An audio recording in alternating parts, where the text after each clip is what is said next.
So, reviewing some of our topics from our prerequisite course, looking at graphs and models, we're going to be able to sketch the graph of equations, find the intercepts of a graph, test a graph for symmetry with respect to an axis and the origin, find the points of intersection of two graphs, fit a mathematical model to a real-life data set.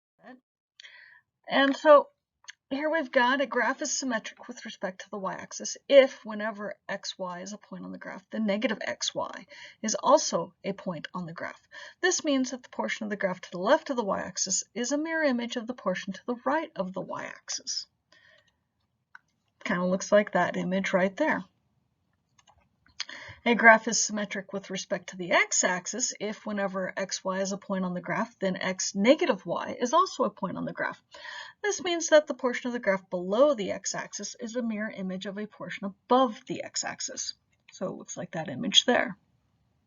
And then we have symmetric with respect to the origin. If whenever we have a point xy on the graph, then negative x negative y is also a point on the graph. It means that the graph is unchanged if you rotate it 180 degrees about the origin, kind of like this.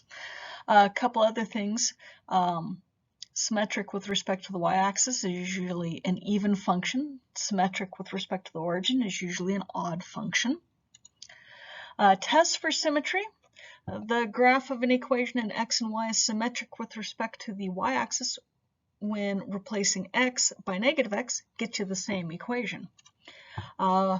Symmetric with respect to the x-axis, you replace y with negative y and you get the equivalent equation. And symmetric with respect to the origin, you replace x with negative x and y with negative y, and you get the equivalent equation. So let's take a look at this. We've practicing three of the concepts here. Graph the following, then test for symmetry. So y equals x to the third minus 4x. First factor it. That gets us x times x squared minus 4, factoring GCF. And then that x squared minus 4 factors as a difference of squares, x minus 2, x plus 2. So we've got three x-intercepts. Here I'm plugging in negative x to see what happens. When I plug in negative x to the third gets me negative x to the third. Minus 4 times negative x is plus 4x. That's not symmetric with respect to the y-axis, because negative x to the third plus 4x is not the original equation. Plug in negative y, and all I did there was divide both sides by negative 1. And again, we end up with not symmetric with respect to the x-axis. Plug in negative x and negative y, simplify, and then divide both sides by negative 1, and we get back to the original. So that's symmetric with respect to the origin. Kind of makes sense. This is an odd function, x to the third minus 4x. X to the third is odd, and 4x is also odd because they're x to the third and x to the first power. So now I'm going to plug in the zeros. So negative 2, 0, and 2 are the three x-intercepts, or the zeros. So I can plug those in automatically. And then I want to do values in between. So to the far left, negative 3. In between, negative 1, 1, and to the far right, 3. Plug those in, figure out what we get. Well, we get negative 15, 3, negative 3, and 15. And plot the points and draw the curve. Next one, kind of doing the same thing. Here we've just got a part of the last one, x squared minus 4. Happens to be an even function. Again, we can factor it. Now plug in negative x, and we get the exact same function, so that means symmetric with respect to the y-axis. Plug in negative y, we don't get the same, not symmetric with respect to the x-axis. Plug in negative x and negative y, and we do not get the original, not symmetric with respect to the origin. Plug in our zeros again, except I plugged in 0 here. Not as a 0, but as a y-intercept is what it's going to be. So I'm finding all of the intercepts as well. And then again, plug in to the far left, in between, and to the far right. And we get our values and graph it. So this looks like a nice little parabola. Find the points of intersections of two graphs. So here we have an example, y plus x squared equals 9 and y minus x equals 3.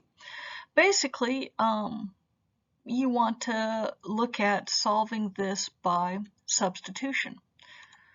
So I took that second equation and solved for y. Now I can plug x plus 3 in for y on the first equation, which I've got there. Rearrange a little bit, move the 9 to the other side, and that simplifies to x squared plus x minus 6 equals 0. Now I want to find the x-intercepts for this combined function. And x minus 2, x plus 3 is what it factors into, so at x equals 2 and x equals negative 3. Then I want to plug that into the other equation, the y equals x plus 3. We get the point 2,5 and the point negative 3, 0. On that last slide, that's where those two functions would intersect. Fit a mathematical model to a real-life data set. We have a simple harmonic motion, can be modeled by a sine or cosine function. Write the equation for the simple harmonic motion that satisfies the specified conditions. Okay, so this might be a bit more than just review. So we've had a couple years working with this. Start with, we can work with the basic sine function, y equals a, which is the amplitude, times the sine of k times x minus b plus c. In this case, we know the amplitude is 4, so we know a is 4. Period, we take 2 pi divided by k equals the period. We're told the period is 6. So that means 2 pi over the period equals k, because we can switch k and the period to figure out what we're looking for. So 2 pi divided by 6 is going to be k. That means k is pi over 3. Displacement is 0, not moved left or right at all. And c is also 0. It hasn't been shifted up or down. And so I could do y equals 4 times the sine of pi over 3 times x minus 0 plus 0, which simplifies to 4 times the sine of pi over 3 times x. I could also do y equals negative 4 times the sine of pi over 3 over x. You can have the amplitude be positive or negative. It just depends on since this is sine, from its first point it increases, then decreases. If it's negative 4, that means it's going to decrease and then increase.